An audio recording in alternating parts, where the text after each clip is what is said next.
I was doing literally this week with our entry level SMB AEs. I was doing cold call objection handling, and there's 3 layers of management between us, or whatever. And at the end of the day, I'm like, hey, I'll fail. I'll take a shot.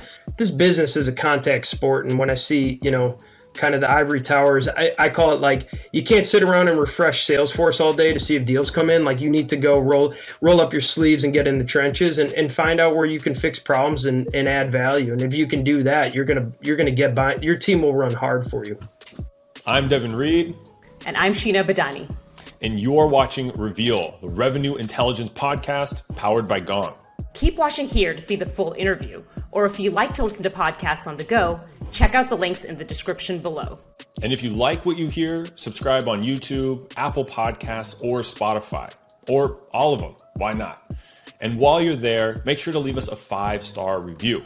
We personally read every single one, and I think I speak for both of us when I say they mean the world to us. Could not agree more, Devin. Now, without further ado, here's the episode you've been waiting for. Andrew, thank you for hanging out with us on a Friday. Thank you for joining Reveal. We are excited to have you, my friend. Devin, Sheena, my pleasure. Thanks for having me. So there's many things we could talk about, because when we were meeting for the first time, we hit it off, and I don't know if that's because of me or mostly because of you. But the thing we decided to talk about today is the secret to a fulfilling career in sales. And when I was prepping for this, obviously I go check out everybody's LinkedIn profile. I saw that you've climbed the ranks from BDR to VP of sales, and now you oversee over 100 sellers. And so, one, I want to congratulate you. I always love seeing that climb, having been in sales myself, and knowing all the hard work and dedication it goes into going from an entry level role to a VP level. But I'm also curious, like, what does it mean to you to build a fulfilling sales career? Because while on paper, that trajectory might be fulfilling, that might not necessarily be how you define a fulfilling sales career. Yeah, I think if you're not being challenged, if you're not scared with your position every year or two, you're probably doing it wrong. And I've been able to have that journey at the same organization, going on 14 years, which is incredible. I did take a pit stop elsewhere because I plateaued, to be honest. And I got an opportunity to run a big sales team at a different org. And I remember saying to my wife, like, I'm a total chicken if I don't take this thing. Like, if they want me, and I was like, I think I'm hypocritical if I tell everyone you're growing or you're dying. I'm like, I think this is my shot. And I had an opportunity to come back to Zywave in what I would say is my dream job. And it's just been awesome. It's so easy to have gratitude when I honestly think on a daily basis that I started as a BDR, made cold calls for the company for almost 2 years. I tell new hires that I was cleaning bathrooms and doing everything. That's not quite true, but I mean, I was really in the lowest rung, and I keep that in mind all the time, and I still run with a chip on my shoulder, and that helps. That gratitude piece helps. What an amazing story. I love hearing that rise and your focus on that gratitude and appreciation. It's amazing. So, Andrew, what's your philosophy in regards to your career, and how do you think it can help other sales leaders thrive? I think that I've always kind of built my reputation on street credibility because I started as a BDR and made cold calls. And I think of my career as foundational in the sense that I made cold calls for a year and a half. Then I took those meetings and I carried a bag. Then I had a quota. Then I was a frontline manager. And then I managed managers. And now I'm a second line manager and I manage VPs. But because I had 2 or 3 years at each one of those stops, I feel very confident that I could go down to my direct reports or their direct reports or their direct reports and show them how to do the job. And I think what we forget about is at times is just the buy-in from the team, that a competency level that how you can add value to their universe, and if you can do that, then you're going to be valuable to your team. Yeah, and I'm sure that really helps in just building trust, building relatability with folks across the entire organization. Absolutely. I mean, a big part of my job now is recruiting. I'm like, it's like I'm running for, mayor or something. I'm out coffee, breakfast, lunch, I definitely use LinkedIn as a profile to try to crack into new relationships, and I'm looking for people that are all-stars, that are happy in their position. And I think building trust is a huge part of that, especially if someone's going to make a career move. It's like they can look at my story and they might say, "Wow, it's fantastic," and I'll say, I'll point you to 10 other people that have moved through the ranks as well. My story is not that unique at my Hmm. organization, but it's great to, as a salesperson, I'm all about storytelling. I always the functions and the features of a product that anyone could show off, but who's going to weave the narrative that takes someone to an emotional state of why they're going to make change, right? It's change management is someone buying software, and change management is someone changing their career too. I love that. You talked about spending so much of your time building relationships now, and that's one of the most important aspects of your job. Tell us a little bit more about that. So, if you had to peel back the onion, what are the key components of building these powerful relationships? I think of it in a few ways. There's a trust component that comes over time. There's a an empathy component of me understanding where they're coming from, and that's easy because I've moved through the ranks. There's a vulnerability component I told a story recently. We had a leadership academy last week, which is awesome, and I got to present a little bit. And I told the story about when I left the organization and I had a brand new manager, and I thought, and how am I going to make friends with her? And she was kind of like, arms folded, not sure about me. Who's this guy with long hair? And she worked with someone for 12 years prior that now I was replacing. So I understood the emotional, but she was a yogi. And I don't do yoga, but I was like, hey, when I'm coming to town, when I'm coming to Duluth, Minnesota, we're going to do yoga. And she invited me to her yoga class as an instructor, and I showed up, let's do it. And I walked in the door, and it was an all women's retreat. And I was like, here we go.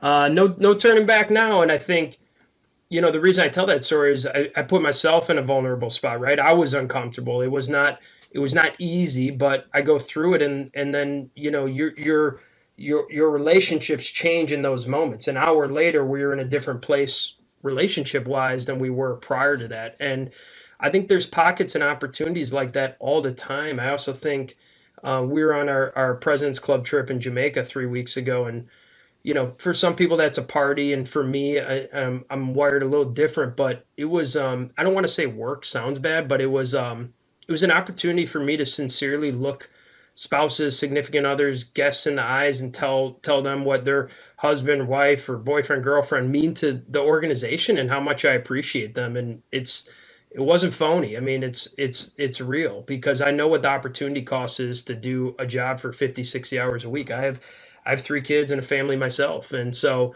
I think when you get those opportunities, people shy away from those. Maybe it makes them feel uncomfortable, but I've found that that's really what moves the needle, is if people genuinely feel like you care about them, and they can sense when it's phony and fake. And I'm all about, like, what you see is what you get, and being transparent. I love that, man, and I see a pattern between the yoga class to that last conversation you were sharing, because putting yourself out there, it sounds kind of cliche, you know what I mean? And I Hmm. think having again been in sales, like a lot of sales leaders, I think don't want to be seen as vulnerable. They want to see as sometimes like I have to have all the answers, or I have to be that guy, that gal to be the know all. And I can only imagine, if I'm recently getting into yoga, so like I hope to God no one on my team asked me to go with them, because I'll embarrass myself. But at the same time, I would definitely want to go for the aforementioned reasons that you shared, right? It's like, wow, if my boss is willing to make time, and forgive me if I think if she reports to you, but I might have it backward. Either way, if you're willing to go make time, put yourself out there in a yoga class with, and you're the only guy, imagine Hmm. what that shows, like when it comes to work, what he's willing to do, and the lengths you're Right. willing to go. And like you said, that builds a trust that will go beyond just the current role, but probably afterwards too, kind of like that lifelong bond and a trust. Yeah, absolutely. And I think finding those opportunities are you need to seek them out a little bit, because you're not naturally going to go there. But there's a confidence level too of being vulnerable and saying, I was doing literally this week with our entry level SMB AEs. I was doing cold call objection handling, and there's 3 layers of management between us, or whatever. And at the end of the day, I'm like, hey, I'll fail. I'll take a shot. And it shows them I'm willing to put myself out there. They should feel comfortable, and B, not to say I'm great, but I've done it a lot. But I also want to showcase, not on an ego standpoint, but hey, this guy's got some chops, and he can help me be a better cold caller, right? So it kind of accomplishes two things. But this business is a contact sport, and when I see kind of the ivory towers, I call it, like, you can't sit around and refresh Salesforce all day to see if deals come in. Like, you need to go roll up your sleeves and get in the trenches and find out where you can fix problems and add value. And if you can do that, you're gonna get by. Your team will run hard for you. Yeah. Well, and that's like on the cold calling thing. And I've had other leaders do it and heard other folks, even just like managers, like, let's just get in a room and cold call. The fear is like, what if I fail? But really what you're doing is you're just humanizing yourself, and you're quote unquote failing together. It's like, yeah, this is hard. Like, now we're all in it together. It's not, Andrew somewhere in, wherever he lives, or, somewhere else on the floor of the sales floor, like you said, refreshing dashboards. Like, no, he's in it with us. So I can definitely appreciate that. So I really liked that part where you had mentioned you left your current company because you felt like you had plateaued. So I respect, following your own advice there. Mm-hmm. I'm curious, as a leader, how do you enable your sales professionals to continue to challenge themselves? Well, I understand what their goals and aspirations are outside of just, everyone wants to hit goal and make the President's Club trip. But I have a VP that reports to me who is has a desire to publicly speak. And I think she has an incredible story. And, a couple things I've done for her is I introduced her to the president of TEDx at UW Milwaukee here in the area, which was a connection I had. And I got her a meeting there. In addition, I'm carving out time with her where we're talking about LinkedIn content and LinkedIn strategy, which is something I've done a fair amount of over the years. So I'm trying to find opportunities to both be an accountability coach outside of work things, but also if I can open some doors or make some connections or share some value, I know my relationship with that individual is going to grow if she achieves her dreams, and I can help in some way, shape, or form.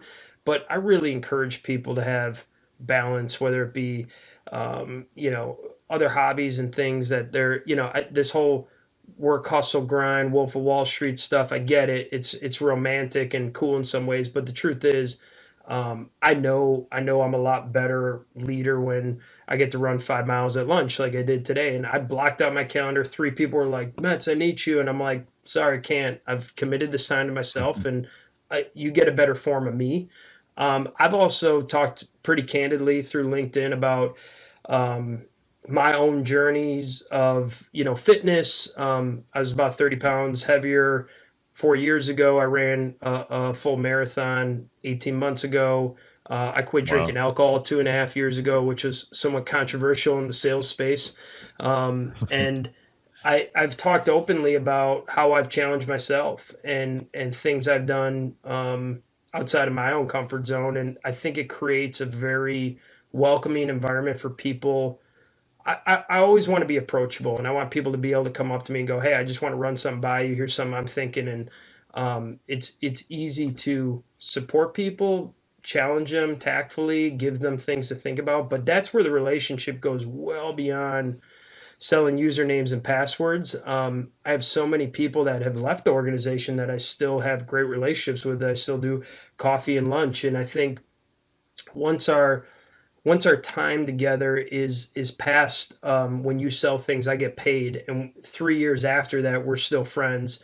That means something to me. It means there's something genuine there beyond just, you're my boss, so I'm telling you what you want to hear, kind of a thing.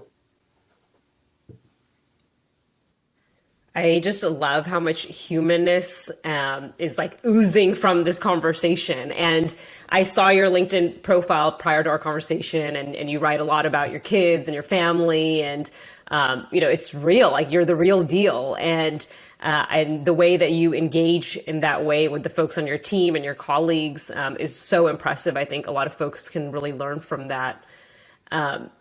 Speaking of like living a balanced life, like that's something that you were just speaking about, and carving that time out for yourself. How do you make sure that folks on your team are also living a balanced life? Because there can be a lot of pressure to, perform and not carve out that time for themselves. Yeah, I think I encourage them to take time, take personal days, um, carve out time to work out. I mean, to me, it's really obvious to me, and I think it's almost like taboo. Like, oh, Metz has run 5 miles in his calendar at lunch. Like, yeah, I do. This is part of my well being. You're going to get the best form of me. And I try to lead by example too. I mean, President's Club's a good example of there's wild times. We're an all inclusive resort. I mentioned I don't drink alcohol, so that's a part of it. But I also think, it's how do you carry yourself? And a lot of spouses were like, wow, you run every day. And I'm like, this is who I am. Like, I'm not telling the world through social media I'm something and then I'm not.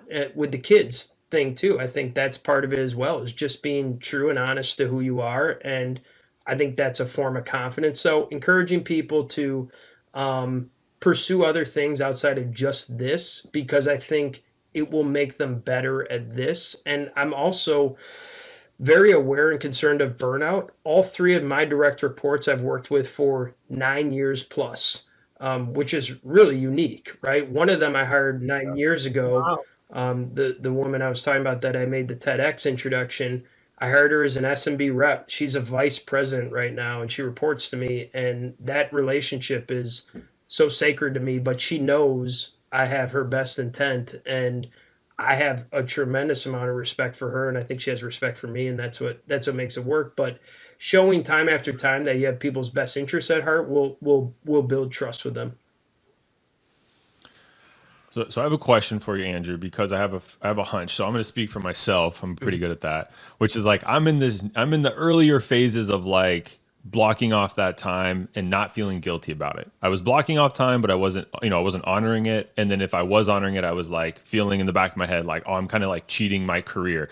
Not necessarily even like Gong, but just like my career, right? Like my work ethic, I guess. Yep. My hunch is like some people might be hearing your story and being inspired, but like where do I start with that?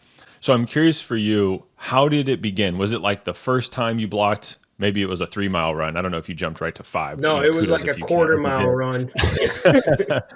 But you know what I mean? Like, how did it start for you? And then, maybe kind of like graduate to like, now you're head of sales at a large company running 5 miles for an hour with no guilt. But I would also say with absolute confidence, like this is part of my operating system and you should do the same. Can you help me understand that a little bit Yeah, more? I mean, I've changed a lot in the last 5 years.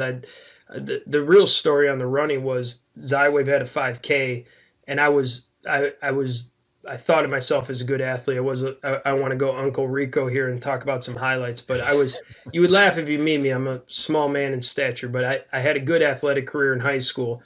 And I thought of myself as an athlete until we did the corporate 5K, and I was like on the back half of it with a side ache walking, and I'm like, man, what happened? And to me, it was just a rock bottom moment to go, oh man, I've turned into the fat softball dad that drinks beer every night in the Midwest. It was like literally, I was like living an absolute parody of myself. And I think that was the moment where I was actually really pissed off that I thought, this is how far I've gone. And that next day I started running. And I mean, it's just, salespeople were competitive and you want to be fit. But to me, being fit was really, I had 2 children at the time, and you want to be active and doing things. And to me, I'm big like lead by example, both as a father, as a sales leader, as a husband, as a person in the community, as someone that wants to be generous and show others what it means to be generous with your time, your talents, your money, whatever. And so for me, it was very gradual and slow, but I'm a pretty committed person once I determine something. I've been with my wife. We're high school sweethearts. We've been together. We'll be married 15 years, but we've been together 25 years. And I've been in my same organization. Obviously, I took a hiatus, as I like to say, or sabbatical, but for going on 14 years. And to me, it's knowing why you're doing what you're doing, right? And I could think back to that moment, that emotional moment of walking over the finish line at the 5K, going, what have we become here? Like, is this what the future is? And that's still a driving force, just like my gratitude is I still imagine myself walking into Zywave as a BDR, just bright-eyed, ready to conquer the world, but having no status, no one caring what my title was or who I was or where my cubicle was at the time and all that stuff. And it's easy for me to mentally get into those states, and that's more powerful than listening to a song or a motivational speak. To me, it's like the more visceral it is, the more real it is to me, the bigger motivator it's going to be for me. So we've talked a lot about your unique philosophies around gratitude and challenging yourself and others. What do most sales execs get wrong about leading their teams? Self-awareness, assuming you have buy-in because you have a title. And I realize I'm in a unique spot that I'll get side by side with someone and go, let's talk about a cold call, let's run a demo, let's talk through a deal. That's a huge benefit I have, and I definitely take advantage of that. But if people are saying something or smirking after you leave the room, you don't have their buy-in. Something I do often, I launched a sales leadership academy at Zywave last week. And one of the things I did, there was 30 sales leaders we invited, and I presented. We had another VP present and a guest speaker present, and I sent out a survey afterwards. Like, I want to know if people think it's corny. I want to know if people think it sucks. And we got great feedback, which was good. But to me, I'm always trying to keep myself honest, not being like, great job, you killed it. I want to go, okay, well, how can we be better? And so I think where it gets wrong sometimes is people kind of go, make 100 phone calls and set these meetings and do this and do that. And it's like, if they don't respect you, they're not going to run hard. They're not willing to listen or comply, and they're going to go find a new job, especially in this marketplace, right? So to me, it's showing trust, it's showing respect, it's leading with empathy. And once we do all that, now people are going to work hard. I told my boss, the CRO who I report to recently, I'm like, I got really good people, and as long as they're happy and in a good spot, I'm gonna look really smart. You're gonna think I'm doing a great job, but at some point when you have a big enough team, someone else is doing the heavy lifting. So, it's that kind of servant leadership where I'm always like, you're my customers, right? I ran a leadership meeting with my sales team earlier today, and I said, this is my VPs and my frontline managers. And I said, your problems are my problems. And if they feel like I'm in the trenches with them and I'm willing to roll up my sleeves and I'm not too ivory tower, then you're going to get buy-in. I'm going to ask a question that you are welcome to pass on, and I'll just cut it if you do. I would love to hear, Andrew, if you're open to sharing it, what some of the feedback was that you got from that survey, and it could be positive or constructive. And the reason I ask is I'm always looking for ways to help fast forward people's learning curve. And so if people are thinking, hey, I can launch a leadership, kind of program, or maybe I'm thinking of it, what are some of the kind of gotchas I could get ahead of? If you're game to share, would love to hear. Yeah, I would love to have more anecdotal feedback. My survey was stripped down. I need a better survey tool that only allowed me to do so many things.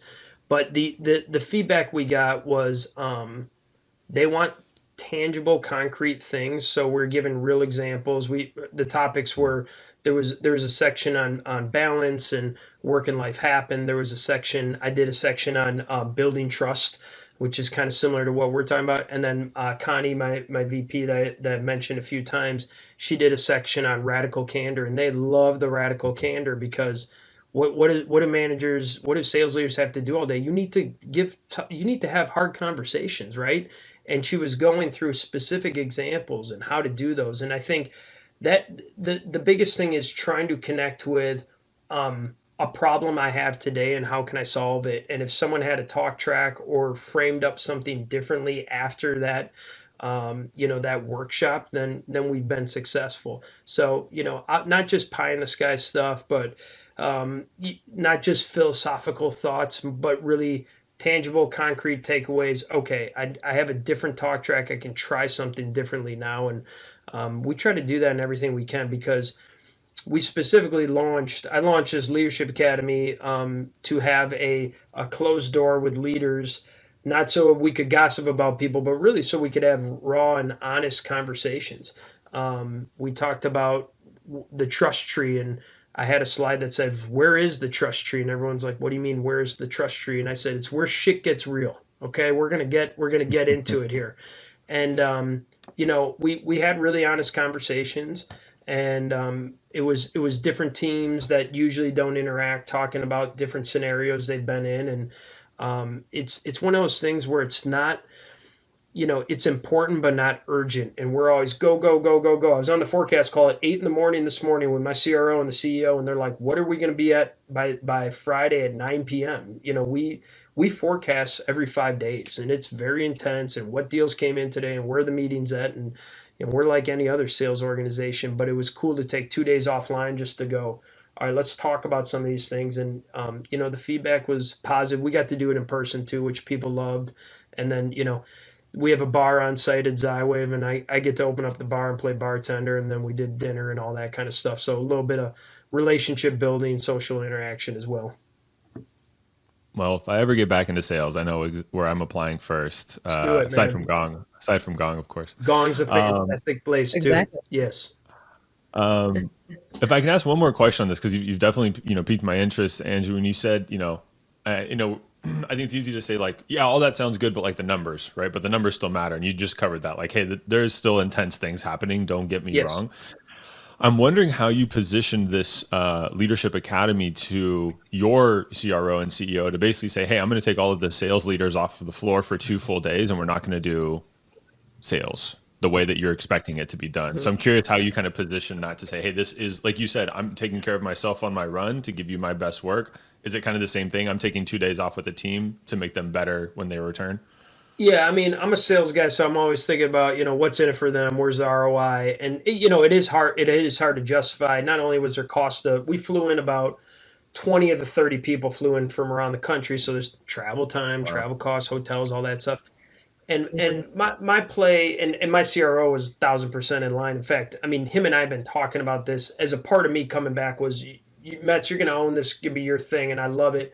And it shows his commitment to the long term relationship building and coaching. But my biggest play and the biggest value we have is we've done open interviews for frontline manager positions, and sales reps go and interview, and sometimes they get the position, sometimes they don't. And when they don't, we go, sorry, you're not there yet, you don't have the skill set. And then their natural question is, well, who's going to develop me? Where's the skill set? So Right. I actually had 25 live managers, sales managers as a part of it. And then I invited 6 others that are top producers, but they're aspiring leaders. And it gives them some insight as to what it's about. It allows me to evaluate them a little bit and see them interacting. And we're coaching them, right? We're coaching them. And to me, the bigger picture is I tell all my sales leaders, I want to give you skill sets that go beyond this organization. I want you to learn something today that you're going to think about 20 years from now when you're the CRO at some other software company, because it's fulfilling for me to feel that way. But if we come with that mentality, people want to stick around and see what other development can I get here, right? Like Right. our sales enablement boot camp, we have a 8-week boot camp. I tell candidates it's an 8-week sales MBA course. Like, buckle up your chin strap. Okay, we're gonna mock demo. We're gonna grade you. 90% of the people pass, but not everyone does, right? Like, this is serious, but you're gonna learn skills that are transferable outside of this organization. And I think when you come with it from that angle, it's an attractive place to be in, because you're being poured into, right? You're being invested into.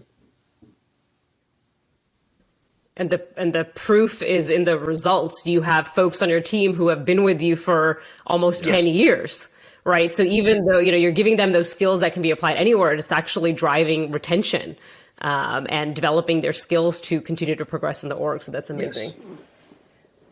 I'm inspired. Whether we keep that in the recording or I not, know. I'm feeling good. I'm feeling really good. Hey, like, can I go to this leadership I academy with you, Andrew? I need to learn more about that so I can replicate it. Andrew, this has been fantastic. If I was in person, I'd find a way to keep you for another hour, and keep hanging out and learning from you. But all good things must come to an end, and we like to end these interviews in the same fashion, which is by asking all of our fantastic guests this question. How would you describe sales in one word? Fun. I like it. Yes. If you're not Nice. having fun, you're not doing something right. It's hard work, it's a grind, but I mean, I view work, it should be fun. There's a huge opportunity cost to me doing something for 60 hours a week, and life moves fast and time flies by, and all those cliches is true. And you should be, if you're in a career that you don't enjoy, quit. Everyone's got an excuse why they're not, but go find something that doesn't feel like work. Today's Friday. I enjoy Friday just as much as Saturday, and I have no Sunday scaries. I love Mondays. I love to get after and get with my team, and life's fun, work's fun. Yeah, life is good. I love it, man. There's the clip right there. There's the highlight. Andrew, thank you again, Love it. truly, not just for your time, but for sharing your passion and sharing that gratitude. I feel better Hmm. having hung out with you, and I'm sure our listeners do too. I don't want to speak for Sheena. Sheena, are you feeling better? Oh, I 100%. So appreciative to have you on the show. So thank you, Same Andrew. here. Thank you very much for the opportunity. I didn't even get a chance to talk about Gong, but I'm a huge Gong fan. We're one of the first customers. It's a big part of our organization and how we coach, and especially in the remote world we live in now, it's been an unbelievable tool. But you guys have always been good to us, and I appreciate what you guys do. And awesome podcast. Thank you so much. Thanks for having me.